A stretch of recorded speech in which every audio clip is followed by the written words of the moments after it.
Praneeth group వారి group park Spanish model triplex Vilas Dundigal Gagillapur.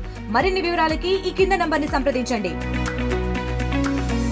లోయలో అందాలు చూడడానికి, అక్కడ తన కుటుంబాలతో ఆనందంగా గడపడానికి ఫ్యామిలీస్ అన్నీ కూడా అక్కడికి వెళ్తే వాళ్ళు ఆనందంగా పిల్లలతో వాళ్ళ ఫ్యామిలీతో ఆనందంగా ఉన్న సమయంలో దొంగచాటును వచ్చి వాళ్ళ మీద దెబ్బతీయడం, అలాగే వాళ్ళ కుటుంబ సభ్యులు ఎదురుగుండా భర్తల్ని చంపి అమానుషంగా వీళ్ళ పైశాచిక చర్యని తీవ్రంగా జనసేన పార్టీ మా నాయకుడు పవన్ కళ్యాణ్ గారి ఆధ్వర్యంలో మేము తీవ్రంగా ఖండిస్తున్నాం.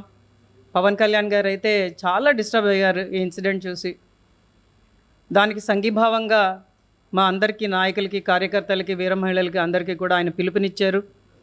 3 రోజులు దానికి సపోర్టుగా మనం కొన్ని కార్యక్రమాలు చేపట్టాలని, ఆ కార్యక్రమాల్లో మొదటిగా ఈరోజు 10 గంటలకి అన్ని జనసేన పార్టీ కార్యాలయాల్లో ఉన్న జెండాలని మన హాఫ్ పాస్ చేసే విధంగా సగానికి దించి వాళ్ళ కుటుంబాలకి మేము ఉన్నాం, సపోర్ట్ చేస్తున్నాం, మీరు పోగొట్టుకున్నది మేము తిరిగి తేలాం, కానీ ఇలాంటి చర్యలు మళ్ళీ రాకుండా ఖచ్చితంగా ఎన్డీఏ కూటమి ప్రభుత్వం భారత్ కంట్రీలోని అలాగే మన రాష్ట్రంలో కూడా చాలా జాగ్రత్తగా ప్రజలకు ఎప్పుడు రక్షణగా ఉంటుంది అని తెలియజేయడానికి, అలాగే సాయంత్రం క్యాండిల్ మార్చ్ డెమాన్స్ట్రేషన్ చేస్తున్నాం. రేపు అన్ని జనసేన పార్టీ కార్యాలయ దగ్గర కూడా దీక్షకు కూర్చుంటున్నాం. ఫ్రైడే పవన్ కళ్యాణ్ గారి ఆధ్వర్యంలో ఆయన సమక్షంలో మానవాహారం నిర్వహించడం జరుగుతుంది. ఆ కార్యక్రమం తాలూకు డీటెయిల్స్ పార్టీ రిలీజ్ చేస్తుంది. చెప్తున్నది ఒకటే, ఇలాంటి చర్యల్ని ఖండిస్తూ ప్రజలకు ఎప్పుడూ అండగా నిలిచే ప్రభుత్వంగా ఎన్డీఏ కూటమి ప్రభుత్వం ఉంటుందని ప్రజలకు మరొకసారి చెప్తూ ఇంకా రక్షణగా మనం ముందుకు వెళ్దామని ప్రజలందరికీ సందేశం ఇవ్వడం జరుగుతున్నది. వాళ్ళు ఏమైనా మెసేజ్ ఇవ్వదలుచుకుంటే, వాళ్ళకి ఏమైనా డిమాండ్స్ ఉంటే, కావాలంటే వాళ్ళు ఖచ్చితంగా ప్రభుత్వం దృష్టికి తీసుకురావచ్చు. అలా చేయకుండా అసలు ఏమీ దీనికి సంబంధం లేని పిల్లల మీద, ఆడవాళ్ళ మీద, అలాగే వాళ్ళ భర్తల మీద అలాంటి అమానుషమైన చర్యలు చేయడానికి అసలు వాళ్ళకి ఆలోచన ఎలా వచ్చిందన్నది నాకు చాలా ఆశ్చర్యం వేస్తూ ఉంటుంది. మీకు ఇంతకుముందు గోకుల్చాట్ ఇన్సిడెంట్ గుర్తుండే ఉంటుంది హైదరాబాద్లో. ఆ రోజు ఎంతమంది వాళ్ళ ప్రేమైన వాళ్ళ లవ్డ్ వన్స్ తాలూకు ఫ్యామిలీస్ని కోల్పోయారో మీకు తెలుసు. అలాంటి ఇన్సిడెంట్లు జరగకుండా చాలా జాగ్రత్తగా మన మీద పక్క దేశాల నుంచి వచ్చే దాడుల్ని మనం తట్టుకునేటట్టు బార్డర్ ఫోర్స్ని చాలా చక్కగా ఏర్పాటు చేసుకున్నాం. వాటన్నిటిని మనం చూసుకుంటున్నాం. మన ప్రజల్ని మనం కాపాడుకుంటున్న దిశలో ఇలాంటి చర్యలు జరగడం చాలా అమానుషంగా భావిస్తున్నాం. ఖచ్చితంగా వాళ్ళు చేసినది చాలా పిరికి పదమైన చర్య. అలాంటి చర్యలు మరి ఇంకా జరగకుండా కూటమి ప్రభుత్వం ఇంకా జాగ్రత్తగా ముందుకెళ్తుందని మటుకు నేనైతే ఖచ్చితంగా చెప్పగలను. పవన్ కళ్యాణ్ గారు అయితే చాలా డిస్టర్బ్డ్గా ఉన్నారు, చాలా సీరియస్గా తీసుకున్నారు. ఖచ్చితంగా దీని మీద ఆయన స్పందిస్తారు, ఇవాళ మాట్లాడతారు. కాబట్టి నేను చెప్తున్నది ఒకటే, జనసేన పార్టీ ఎప్పుడూ కూడా ప్రజాస్వామ్యానికి పెద్దపీట వేస్తూ అవినీతి, అరాచకం లేని పాలన అందించడానికే ఈరోజు అధికారంలోకి వచ్చింది అంటే మటుకు నేను చెప్పదలుచుకున్నాను. మనం మళ్ళీ వాళ్ళకి పోగొట్టుకున్న వాళ్ళని తిరిగి తేలాం, కానీ మళ్ళీ ఇలాంటి చర్యలు జరగకుండా ఖచ్చితంగా మోడీ గారు అయితే మాట్లాడతారు. పవన్ కళ్యాణ్ గారు ఖచ్చితంగా ఆయనకు వెళ్ళి సూచనలు ఇస్తారు, ఎలా చేయాలని కూడా చెప్తారు. ఎందుకంటే మనకి ఇలాంటి చర్యలు ఇంతకు ముందు అయినవేవి కూడా గత 15 ఏళ్లలో మనం జరగకుండా చాలా జాగ్రత్తగా చేసుకొని వస్తున్నాం. అందుకే ప్రజలు అంతగా ఆదరిస్తున్నారు. కానీ ఇది ఏంటి, ఇది దొంగ దెబ్బ తీసినట్టుగా వాళ్ళు చేసిన ఈ పిరికి పదమైన చర్యని ఖచ్చితంగా మనం మళ్ళీ జాగ్రత్త పడి, ఎందుకంటే అమర్నాథ్ యాత్ర ఒకటి వస్తున్నది, దాన్ని దృష్టిలో ఉంచుకొని మరి ఇలాంటి పనులు చేస్తున్నారో ఏంటో నాకు అర్థం కావట్లేదు.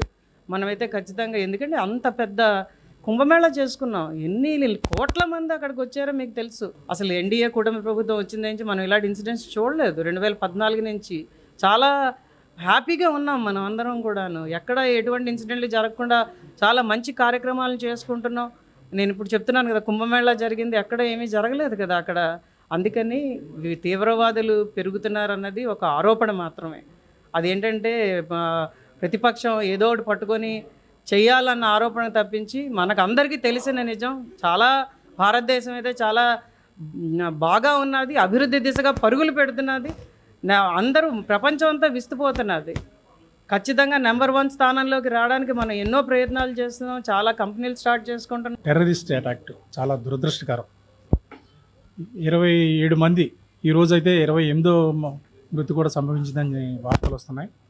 ఇంతమంది ప్రాణాలు, అమాయకుల ప్రాణాలు తీయటం చాలా నీచమైన చర్య ఒక విధంగా చెప్పాలంటే.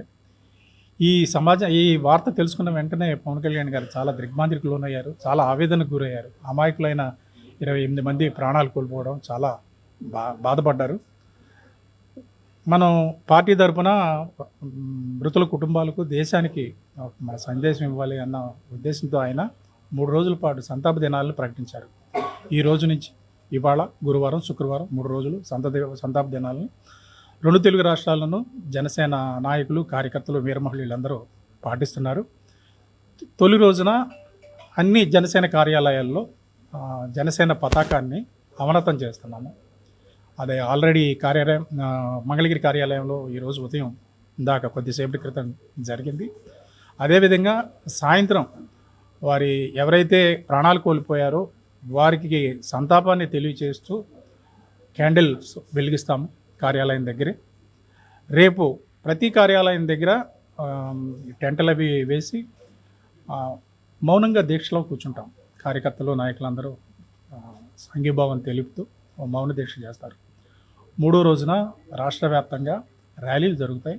మానవహారాలు, ప్రదర్శనలు, కొవ్వొత్తుల ర్యాలీలు జరుగుతాయి. ఏదో ఒక పట్టణంలో జరిగే కార్యక్రమంలో పార్టీ అధ్యక్షుల వారు శ్రీ పవన్ కళ్యాణ్ గారు ఆ కార్యక్రమంలో పాల్గొంటారు. ఈ చర్యని జనసేన పార్టీతో పాటు తెలుగు ప్రజలందరూ ముక్త కంఠంతో ఖండించాలి, మన ఐక్యతను చాటాలి. ఇది మన ఐక్యతను దెబ్బతీసే చర్యగా దీన్ని మేము భావిస్తున్నాము. ఇది అమాయకుల ప్రాణాలు తీయడం అంటే దేశం మీద దాడి చేయడమే. దీనిని దేశం మీద దాడిగా భావిస్తూ జనసేన తరపున దేశానికి మా సంఘీభావాన్ని తెలియజేస్తున్నాము. మనం అందరం ఐకమత్యంగా ఉండాలని మరొకసారి విజ్ఞప్తి చేస్తున్నాము. ప్రతి ఒక్కరూ ఈ నీచమైన చర్యని ఖండించాలని కోరుతున్నాము. మరిన్ని వీడియోస్ కోసం ఛానల్ ని సబ్స్క్రైబ్ చేయండి. లేటెస్ట్ అప్డేట్స్ కోసం వాట్సాప్ ఛానల్ ని ఫాలో అవ్వండి. ఆ లింక్ డిస్క్రిప్షన్ లో ఉంది.